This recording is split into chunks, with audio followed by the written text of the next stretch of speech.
کہ اگر کوئی شخص مشہد میں دفن ہو جائے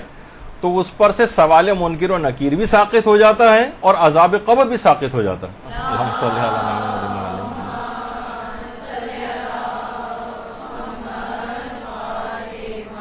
مشہد میں دفن ہونے کا اتنا زیادہ فائدہ ہے، یعنی خصوصیت ہے مشہد کی. دیکھیے مشہد ہی میں جہاں وہیں پر ایک تو بہشت رضا ہے، وہ تو ذرا الگ ہے، ایک قبرستان سامن الائمہ ہے،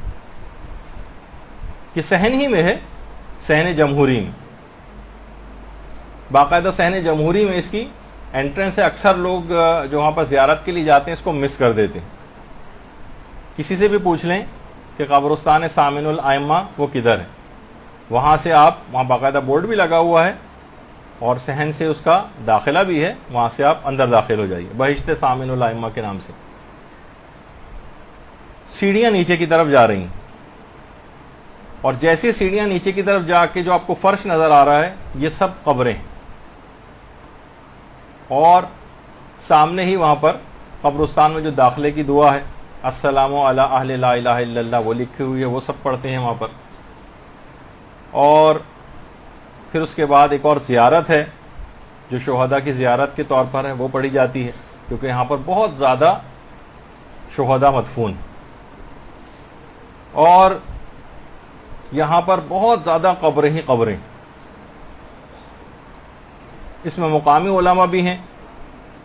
اور اس میں باہر کے جو افراد ہیں، بہت سے زائرین بھی یہاں پر دفن ہوئے ہیں. ویسے ہی اتنی زیادہ ایسی جگہ ہے کہ کسی جگہ لکھی ہوئی تو نہیں ہے، لیکن وہاں کے مقامی علماء نے یہ بات بتائی ہے کہ یہاں پر ایک قبر کی جگہ کی جو قیمت ہے تقریباً 1.5 کروڑ پاکستانی کے برابر ہے. البتہ کہا کہ اس کو بہت زیادہ نہ سمجھا جائے، جو اس کی فضیلت ہے 1.5 کروڑ 1.5 روپے کے برابر بھی اس کے مقابلے میں نہیں ہے. بہت سے لوگوں جب یہ بات سنتے ہیں تو کہتے ہیں اچھا اس کا مطلب جو مالدار ہے وہ صرف اس شرف کو حاصل کر لے گا، جو غریب لوگ ہیں وہ بیچارے کیا کریں. دیکھیے اعمال اگر اچھے ہوں تو کسی بھی جگہ یہاں پر بھی کہیں دفن کر دی جائیں، کسی کوڑے کے ڈھیر پہ بھی پھینک دیا جائے معاذ اللہ شہید کر کے یا کسی بھی طرح سے، تو بھی ان کے جوار میں پہنچا دیے جائیں گے. اور کوئی طاقت کے بل پہ کوئی ظالم بالفرض اگر وہاں پر مدفون بھی ہو جائے تو نوقالہ فرشتے ہیں جو اس کو اٹھا کے نکال کے باہر پھینک دیتے ہیں، یا اپنے مقام پر چلا جاتا ہے وہ اور یہاں پر ٹھہر نہیں پاتا تو کروڑوں کی اگر جگہ لے بھی لے. لیکن بہرحال جو ایک عام گناہ گار ہے، جو ظالم نہیں ہے، جو اپنے آپ کو کروانا چاہتا ہے، بخشوانا چاہتا ہے، تو بہرحال ایک بہت فضیلت تو ہے کہ امام کی قبر کے اتنا قریب اس قبرستان کے اندر جہاں شہداء ہیں، علماء ہیں، مجتہدین ہیں، اور کتنے کیسے ایسے افراد ہیں جو وہاں پر موجود ہیں. شہید خاص طور پر ان کی تصویریں بھی وہاں پر لگی ہوئی ہیں، علماء کی تصویریں بھی وہاں پر لگی ہوئی ہیں، اور بہت سے ایسے شہداء بھی وہاں پر ہیں جن کے بہت صحیح و سالم لاشیں 10-10 20-20 سال کے بعد بالکل ویسے ہی نکلیں. تو بہرحال اندر بھی آپ دیکھیں گے تو قبریں ہی قبریں،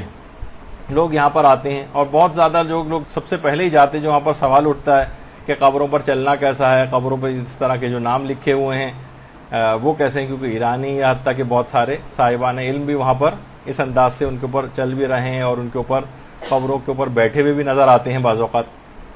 تو لوگوں کو یہی اعتراض ہوتا ہے کہ ان ناموں کے اوپر چلنا یا بیٹھنا اس لحاظ سے کیا ہے. تو دیکھیے سب سے پہلی بات تو یہ قبروں کے اوپر چلنا حرام نہیں ہے، یہ تو خیر کنفرم بات ہے، کسی نے بھی اس کو حرام قرار نہیں دیا. البتہ یہ ضرور ہے کہ قبروں پر چلنا مکروہ ہے. آغا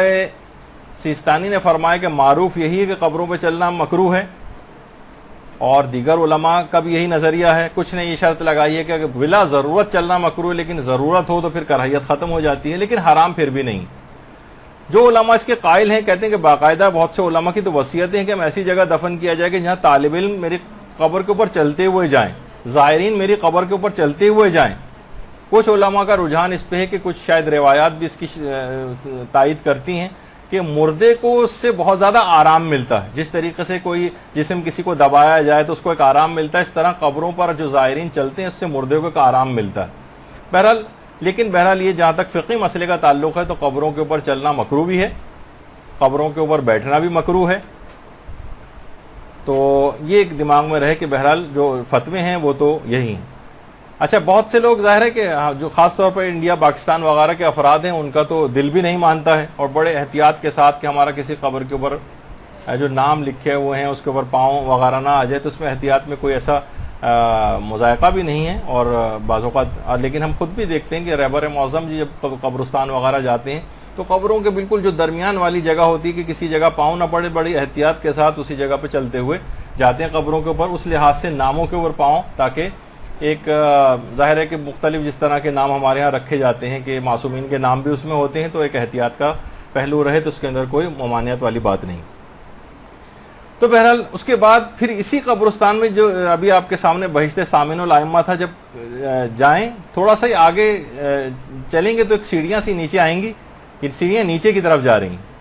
قبرستان کی قبریں اوپر تھیں، اب یہ سیڑھیاں اور نیچے انڈر گراؤنڈ جا رہی ہیں۔ یہاں پر کی ایک خصوصیت یہ جو اکثر زائرین مس کر جاتے ہیں